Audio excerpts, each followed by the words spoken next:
जय हिंद, नमस्कार दोस्तों। आप देख रहे हैं अपना YouTube चैनल मैथ चक्र। इस वीडियो में हम HCF एंड LCM यानी कि लघुत्तम और महत्तम का कुछ सवाल देने जा रहे हैं जो आने वाले एग्जाम के लिए बहुत ही महत्वपूर्ण है।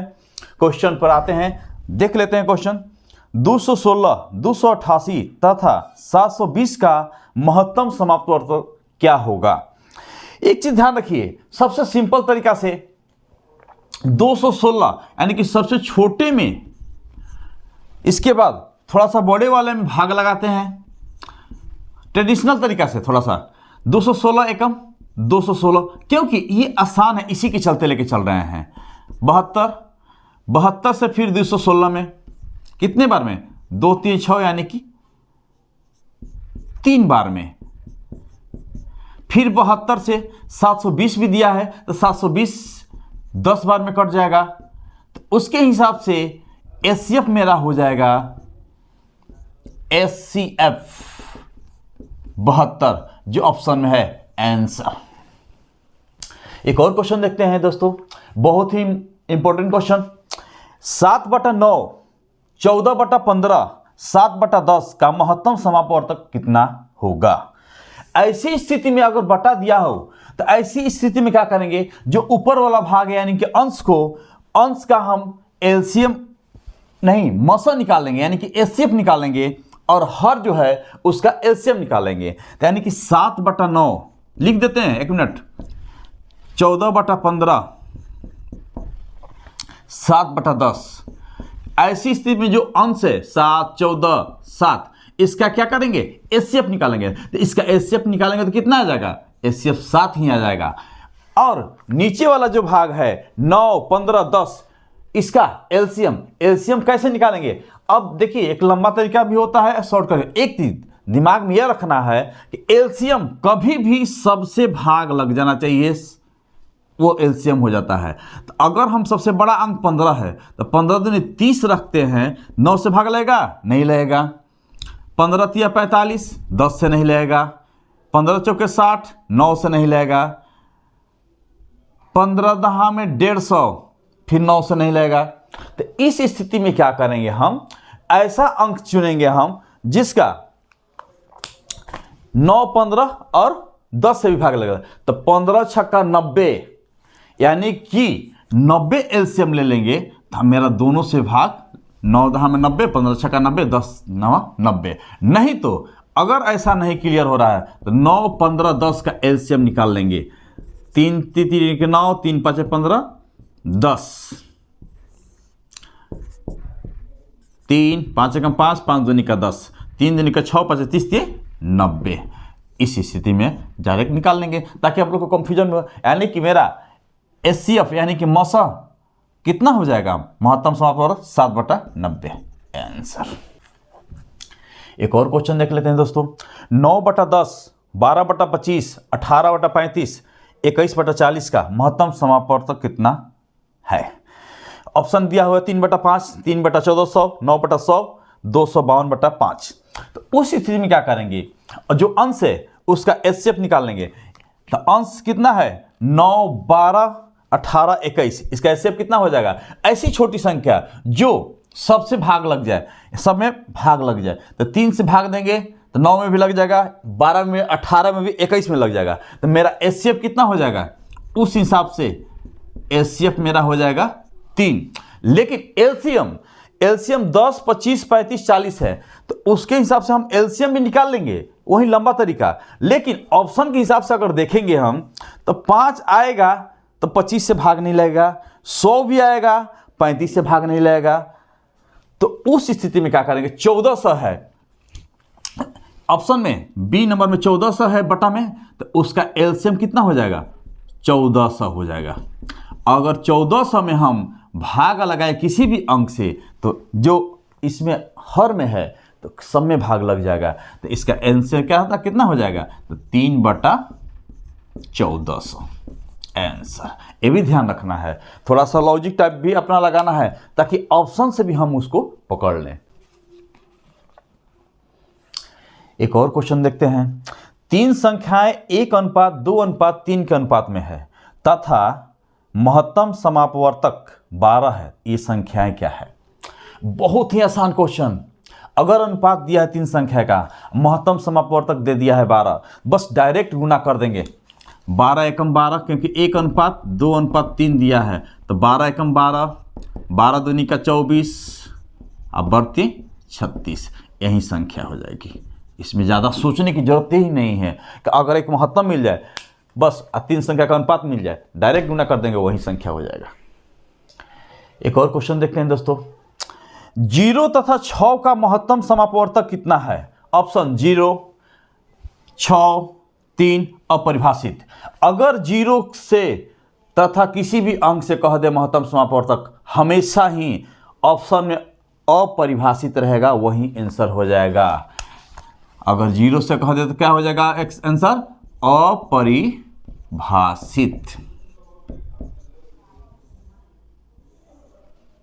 आंसर। एक और क्वेश्चन देखते हैं दोस्तों। 2 संख्याएं 3:4 के अनुपात में है तथा इनका लघुत्तम समापवर्त्य 84 है। इनमें से बड़ी संख्या कौन सी है? 2 संख्या दे दिया 3:4 में, तो एक हो गया 3x और एक हो गया 4x, और लघुत्तम समापवर्तक कितना दिया? 84 दिया है। तो एलसीएम इस दोनों संख्या कितना हो जाएगा? एलसीएम 12x, और एलसीएम कितना दिया हुआ है? 84। तो 12x बराबर 84 बरसते 84। x का वैल्यू मेरा कितना आ गया? x के वैल्यू मेरा 7 आ गया। तो पूछ रहा है कि इनमें से बड़ी संख्या कौन है? तो बड़ी संख्या कितना हो जाएगा? बड़ी संख्या 4x। तो 4 गुने 7, यानी कि बड़ी संख्या 28 आंसर ऑप्शन है। एक और क्वेश्चन देख लेते हैं दोस्तों। 2 संख्याओं का योग 36 है। इनका महत्तम समापवर्तक 3 तथा लघुत्तम समापवर्तक 105 है। इन संख्याओं के व्युत्क्रमों का योग कितना होगा? ऑप्शन में 2/35, 3/25, 4/35, 2/25। एक संख्या मान लेते हैं x और एक मान लेते हैं y, तो दोनों का योग कितना कर रहा है? x + y बराबर 36। इनका महत्तम समापवर्तक 3 और लघुत्तम 105, यानी कि दोनों संख्याओं का गुणनफल x y 3 गुने 105। तो फिर कह रहा है कि इनके व्युत्क्रमों का योग कितना होगा? व्युत्क्रम 1/x + 1/y बराबर x y एलसीएम हो गया। तो अब ऊपर हो जाएगा कितना? y + x। y + x लिखे या x + y, दोनों सेम है। तो y + x है, x + y, यानी इसका मान कितना दिया हुआ है? 36 बटा में एक्स वाई का 3 गुने 105, 3 गुने 105, 3 से 12 बार में, फिर 3 चौके 12, 3 के 9, 3 5 10, 3 5 15, यानी कि 4 बटा में 35 आंसर। एक और क्वेश्चन देख लेते हैं दोस्तों। 12 के 2 गुणजों का लघुत्तम समापवर्त्य 1056 है। यदि इनमें से एक संख्या 132 हो तो दूसरी संख्या क्या होगी? एक संख्या दिया हुआ कितना? 132। 132 मतलब 11 गुने 12। तो दूसरी संख्या मान लेते हैं हम 12x। जब दूसरी संख्या 12x हो गया और इसका लघुत्तम दिया हुआ कितना? 1056। तो 132 x बराबर 1056। ये कितने बार में जाएगा? 8 दूनी का 16 और 13 और 14 से 15, यानी कि 8 बार में। x का वैल्यू कितना आ गया मेरा? 8 आ गया। एक चीज ध्यान रखिएगा, 132 वो संख्या है, इसको 11 गुने 12 इसलिए किए ताकि दोनों अभाज्य आपस में है, और दूसरी संख्या 12x जो अभाज्य होता है उसमें जो बड़ा होता है यानी कि दूसरी संख्या पूछ रहा उसी को मान लिया जाता है, ये भी ध्यान रखना है। तो दूसरी संख्या क्या होगी, x का वैल्यू 8 जब आ गया तो दूसरी संख्या कितना है 12x, 12x, तो 12 गुने 8 यानी कि 12 8 96, दूसरी संख्या 96 हो गई और एक संख्या दिया हुआ 132 आंसर। एक और क्वेश्चन देख लेते हैं दोस्तों।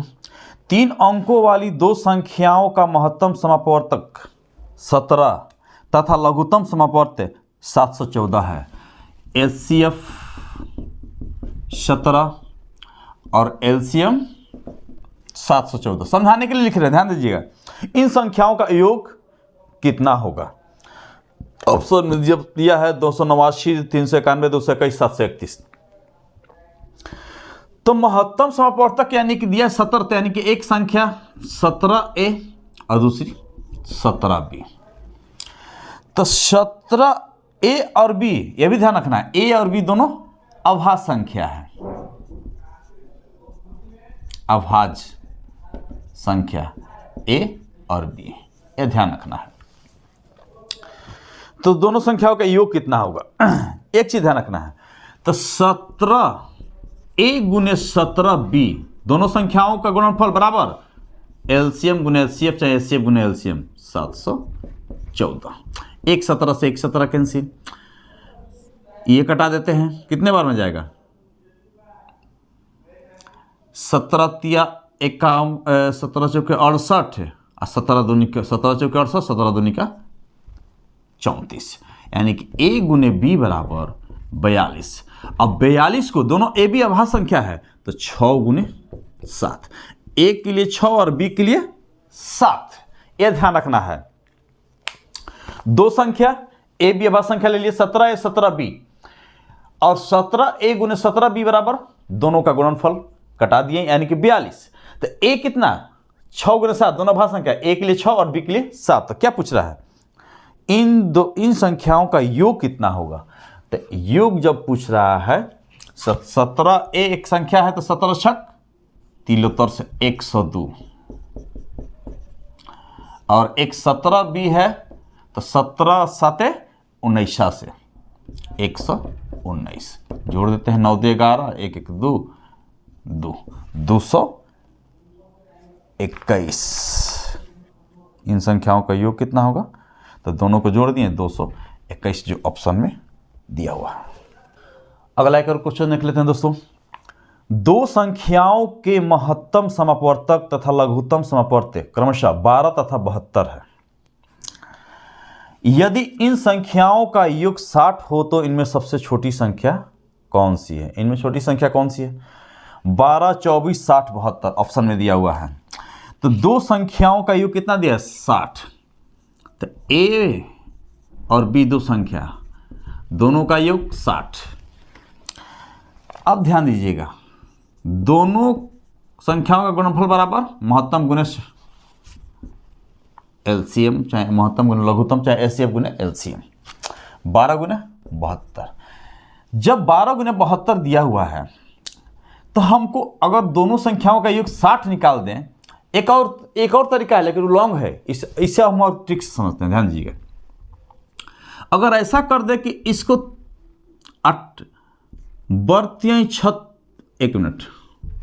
12 गुने 3 गुने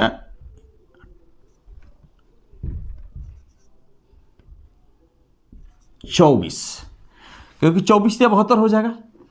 अगर इसको हम बढ़ते हैं 36, अब 12 दूनी का 24 कर दे तो कोई अंतर नहीं होगा, क्योंकि 60 और 24 को गुना करेंगे, नहीं 36 और 24 को गुना करेंगे तो 60 हो जाएगा।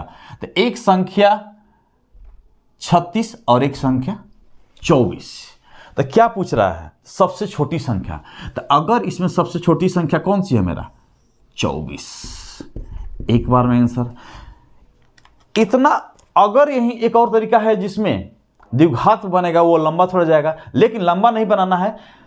दोनों संख्या गुणनफल गुने दोनों लघुत्तम गुने महत्तम, 12 गुने 72 तो 12, 3 गुने 24 कर से 24 या 72, बढ़ 3 36 और एक 24, और 36 से 24 दोनों का योग करेंगे तो मेरा 60 हो जाएगा।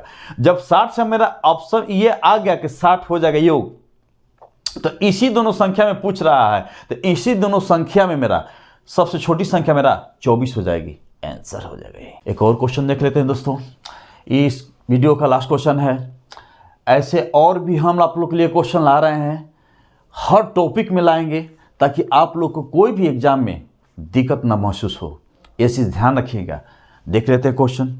दो संख्याओं के महत्तम समापवर्तक तथा लघुत्तम समापवर्तक का योग 680 है। एचसीएफ प्लस एलसीएम का योग कितना दिया है? 680। यदि लघुत्तम समापवर्तक महत्तम समापवर्तक का 84 गुना है, एलसीएम जो है 84 गुना है कितना? एचसीएफ का, तथा एक संख्या 56 हो तो दूसरी संख्या क्या होगी? एक संख्या 56 तो दूसरी संख्या क्या होगी? ऑप्शन में भी दिया हुआ 36, 84, 96, 112। जब ये एलसीएम का 84 गुना है एचसीएफ, तो एचसीएफ प्लस एलसीएम की जगह पर 84 गुने एचसीएफ लिख सकते हैं। एचसीएफ बराबर 680, 84 और 1 85, 85 एचसीएफ बराबर 680। कितने बार में कटेगा? 8 बार में। 8 5 40, 8 8 64 68। तो एचसीएफ मेरा कितना आ गया? 8 आ गया। जब एचसीएफ 8 आ गया तो दूसरी संख्या पूछ रहा है, तो दूसरी संख्या बराबर क्या हो जाएगी? लसा गुने मसा, तो लसा गुने मसा, तो यानी कि लसा 84 गुने एचसीएफ, यानी कि 84 गुने 8, और मसा यानी कि एचसीएफ 8 आया, 8 बटा में पहली संख्या, एक संख्या दिया हुआ है, कितना दिया है? 56। 56, 8 7 56, 7 से 7 84, कितना हो जाएगा दूसरी संख्या? 12 8 96, ऑप्शन में दिया हुआ आंसर। इसी तरह हम और भी इंपॉर्टेंट क्वेश्चन आप लोग के लाने के लिए तैयार हैं। आप लोग बने रहिएगा मेरे चैनल मैथ चक्र के साथ। इसको लाइक, सब्सक्राइब और बेल आइकन को ऑन कर लीजिए ताकि आपके पास सबसे पहले नोटिफिकेशन पहुंचे, और अपने दोस्तों को भी शेयर करिएगा ताकि उनको भी ज़्यादा से ज़्यादा लाभ मिल सके। नमस्कार, धन्यवाद।